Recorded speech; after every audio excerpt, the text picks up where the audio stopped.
Hello, ladies and gents.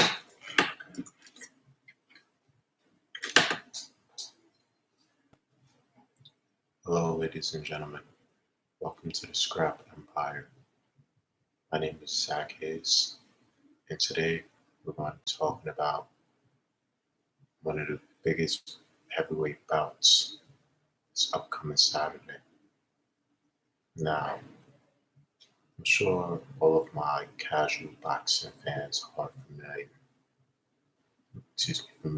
with the rising heavyweight Joe Joyce.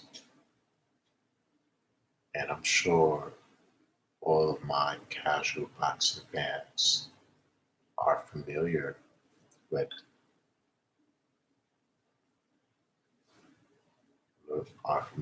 Carlos Takam as well.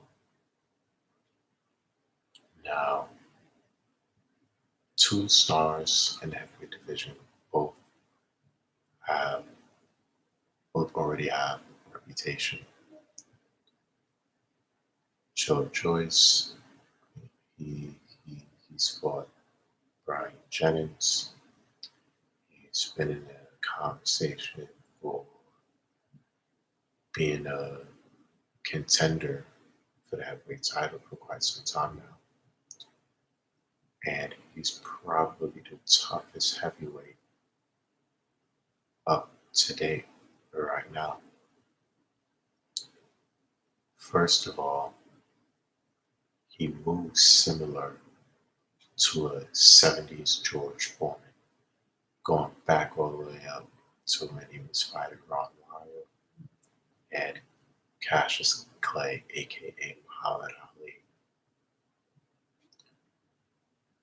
Joe Joyce is very, very, very tactical. For somebody of that size to be able to move how he moves is extraordinary and very impressive.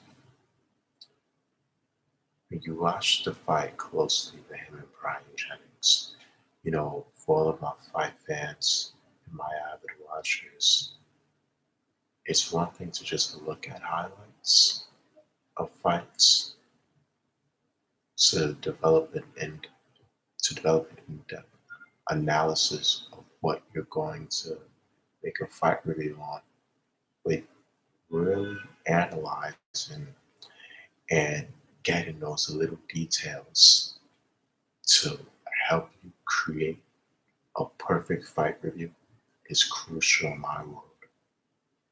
Because everybody has so many different styles, so many different martial arts, so many different boxing stances, orthodox, southpaws, ambidextrous.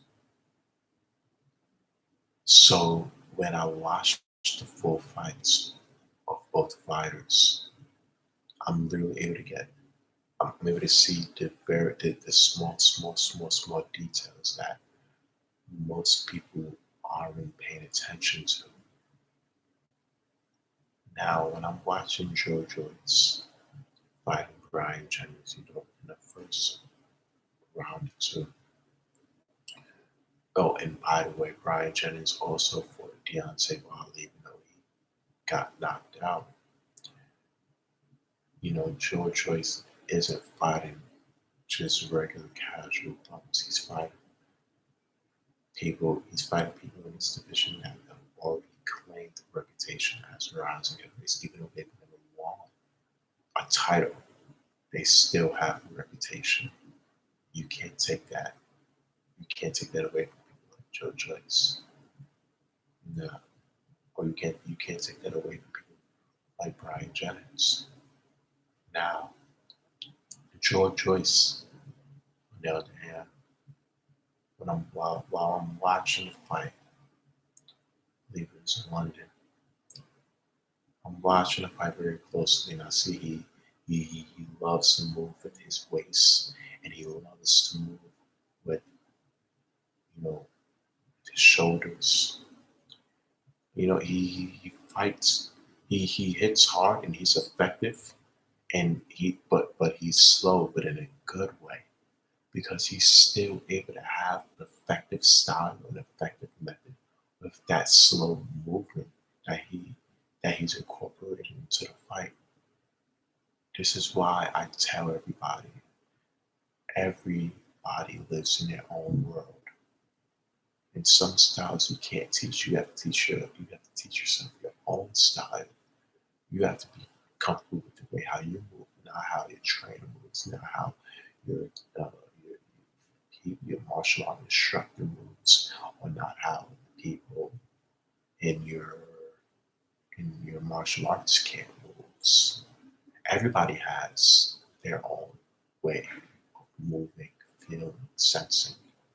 Then you also have some guys who are able to reminisce on each other's styles because they have the same feel, they have the same touch, they have the same smell. You also have some fighters who are just simply unique.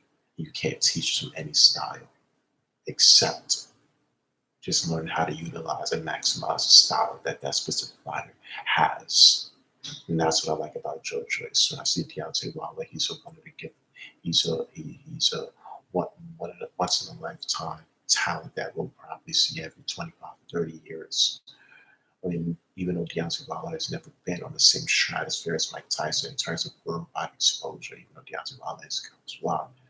You know, one thing I can say about Deontay Wilder is that his power is unlike no other. We haven't really seen anybody that has the knockout power that he has. I mean, you see Mike Tyson, yes.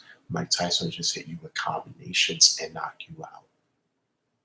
You know, he'll hit you about 5, 6 combinations, knock you out with speed. I'm talking about with just being a poised specimen and just knock you out one single punch with the right hand or with the left hook. And simply just setting up a jab, jab, right hand under the tutelage of the legendary Mark Breland. Deontay Wilder, you know, that's talent right there.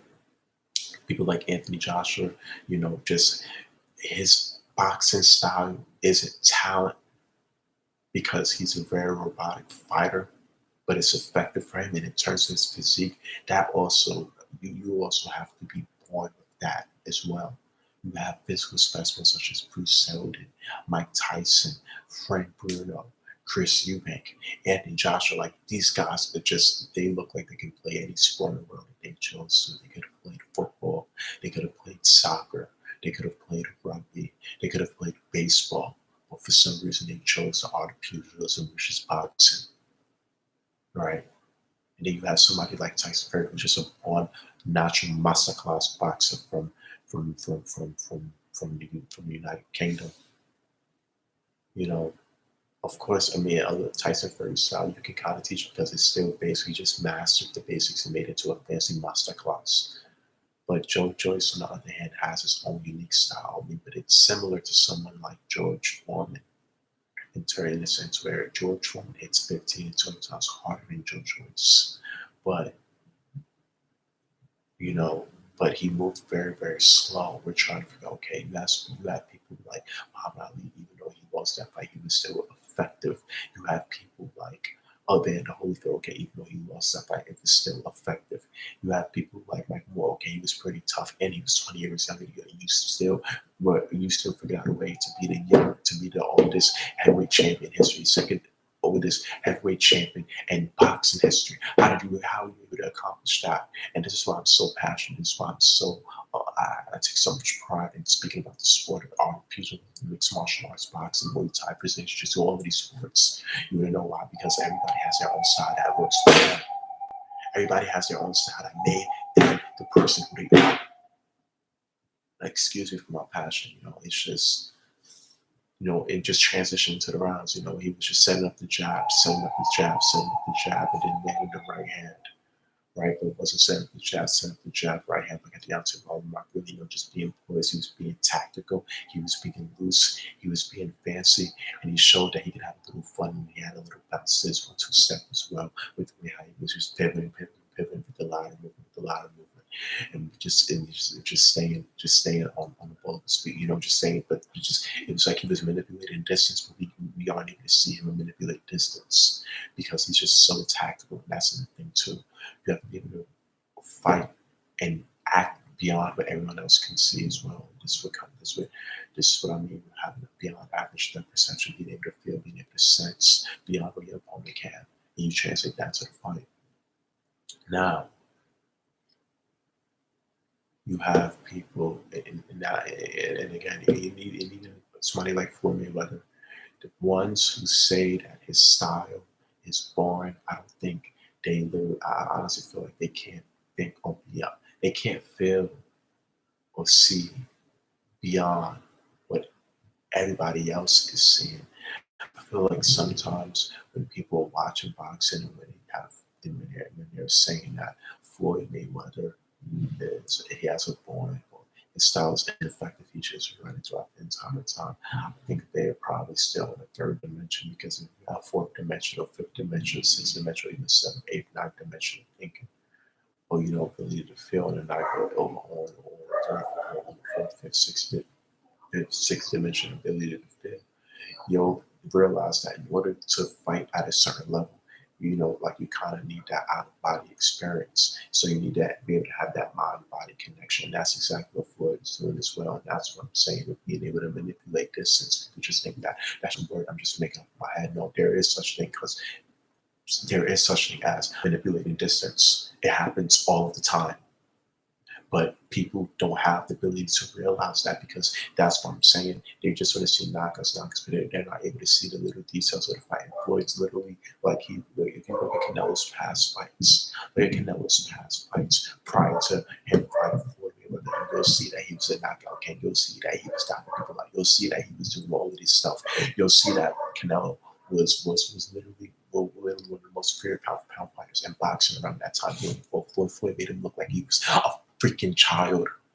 Floyd made him look like that he had no class. Floyd made him look like that he had no charisma. Floyd made him look like that he had no style. Floyd made him look like that he was an amateur in that ring. And we all know it. I know it. Anyone who's watching this knows it. Everybody who follows that channel knows it. Everybody knows it. Everybody knows it. Everybody knows it. This is what I'm talking about with being able to feel. This is what I'm talking about being able to see beyond what your opponent can see. Because if you don't have that, then you don't know what you're talking about. And excuse my passion. And excuse me for throwing a mic. And this isn't a game. I'm being dead serious right now. I'm not laughing. I'm not joking. I'm not laughing. I'm not joking. I'm not playing. I'm not fooling around. I'm dead serious. This is boxing. This is the art of pugilism. I love this sport. No one else knows as much as I do. They don't. I watch this stuff for 10 to 12 hours a day. How are you going to tell me I don't know what I'm talking about? Been around this my entire life. Uncle Mark Green won Olympic gold medal in 1984. I've been around this shit my entire life. My entire life. And even with Carlos Takam, right? Yes, now he fought Anthony Joshua. He fought Anthony, wait a minute. Now, when I was really dissecting and watching the fight with him and Anthony Joshua, right? Now, Carlos Takam, Anthony Joshua just, dominated throughout that entire fight. Even though he has robotic stuff, he was still giving that box, still willing to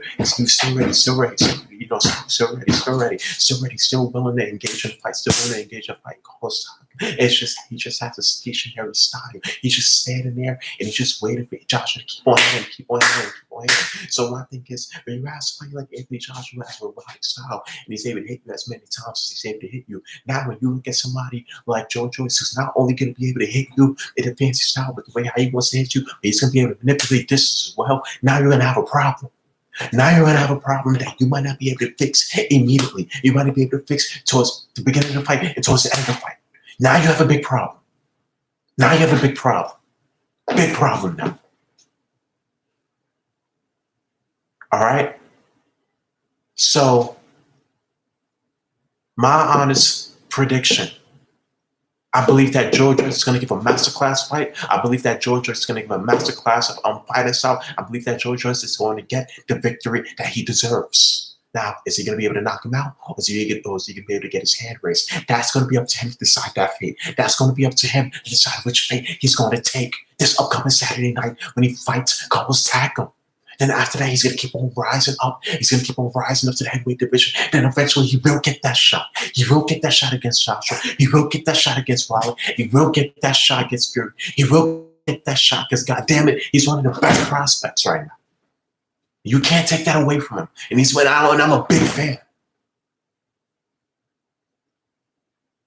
See, it's my passion. I love this. As you guys can see, I love what I'm talking about. I love what I do. I'm going to be posting more fight videos soon. Everybody have an amazing afternoon. If you're watching this in Eastern time, everybody have an amazing time. Transition to the afternoon. If you're, since it's 5:01 p.m. Eastern time, it's 2:01 p.m. Pacific Coast time. So everybody have an amazing afternoon. I'm going to be posting more videos soon. Thank you so much, and enjoy the rest of your evening.